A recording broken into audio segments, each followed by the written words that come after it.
Hello साथियों, कैसे हैं आप सभी। उम्मीद है अच्छे होंगे। साथियों, आज के लिए मैं थोड़ा सा एक एग्ज़ाम पेपर लेके आया हूँ जो कि मेरे पास रखा हुआ था, जो कि मैंने खुद ही अटेम्प्ट किया था। ये किसी से लिया हुआ नहीं है।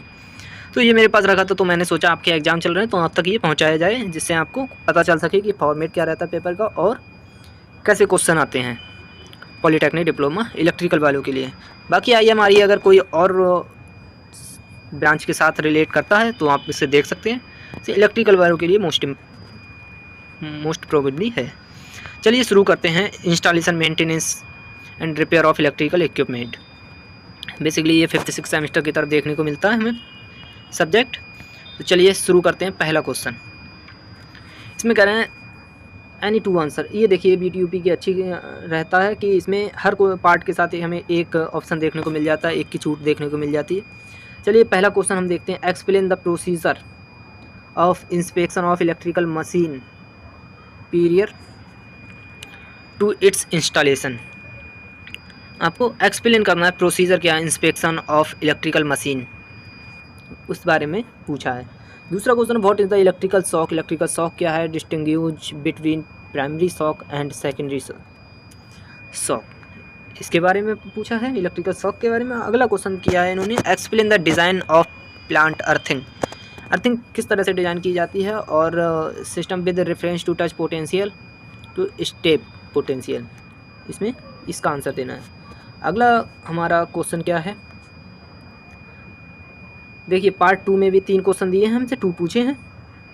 Explain the various method of बस बार कनेक्शन। बस बार कनेक्शन के मेथड क्या है। Explain the factor to be consider in choosing the bus bar arrangement, इसके बारे में बताना है आपको। In a transformer what are the functions of conservator, breather and silica gel. तो अच्छा आंसर क्वेश्चन है, अच्छा आंसर भी दे सकते हैं आप इसको।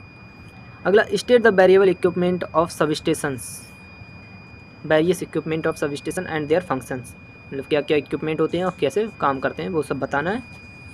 पार्ट नंबर 3 में आपसे क्या कहा है, देखिए पार्ट नंबर 3 जो कि 4 नंबर का एक क्वेश्चन का मार्क्स 4 नंबर है। पार्ट 3 में आपसे 4 क्वेश्चन दिए हैं और 3 पूछे हैं। पहला कह रहे हैं state the method of underground cable laying.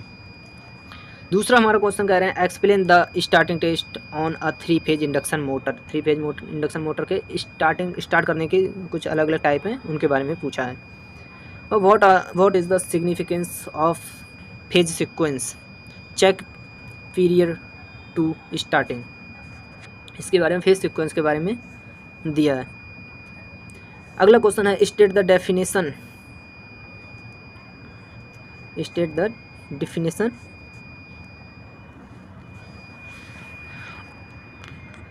The definition of the following term related to CT। मतलब ये CT से रिलेटेड कुछ टर्म हैं, उनको आप बताइए। रेटेड प्राइमरी करंट किसे कहते हैं, rated secondary current, short time current किसे कहते हैं, फेज एंगल किसे कहते हैं और कंपोजिट एरर किसे कहते हैं, इन सब के बारे में पूछा है। चलिए अगला क्वेश्चन पार्ट 4 पे आ गए हम। पार्ट 4 में 2 क्वेश्चन हमसे करवाने के लिए बोल रहे हैं, 3 दिए हुए हैं।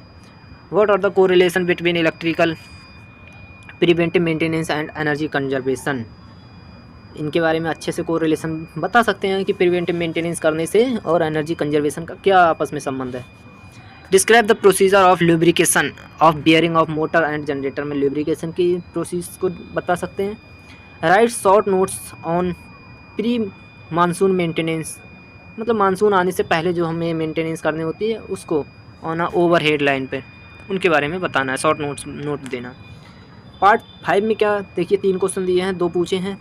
Compare the preventive maintenance breakdown maintenance of a substation, अच्छा है, कर सकते हैं। State and explain the voltage check during periodic inspection and maintenance, what are the consequence of unbalance, इसके बारे में। और describe high installation while deteriorates and describe the sampling and testing of transformer. तो इतना हमारा दिया है, आप देख सकते हैं इसके क्वेश्चन। हाँ, हिंदी में भी अटैम्प्ट कर सकते हैं। हिंदी में मैं तो हिंदी का मीडियम से पढ़ा हूँ, तो मैं मोस्टली हिंदी को प्रेफर करता हूँ। फिलहाल आगे चल के या जब आप आगे बढ़ेंगे तो आपको इंग्लिश में ही कोऑपरेट करना है, तो आप देख लीजिएगा अपने कैसे, बस मेन हमारा टारगेट है कि पेपर ये पास हो जाओ जो आप देने जा रहे हैं। तो दोस्तों बेस्ट ऑफ लक। तो ये मैं अपनी तरफ से हेल्प जितनी कर सकता हूँ वो मैं कर रहा हूँ। बाकी इनके आंसर के लिए आप कमेंट कर सकते हैं, मुझे टाइम मिलेगा तो मैं ज़रूर वो भी बताने का प्रयास करूँगा। तो चलिए मिलते हैं किसी नेक्स्ट वीडियो में।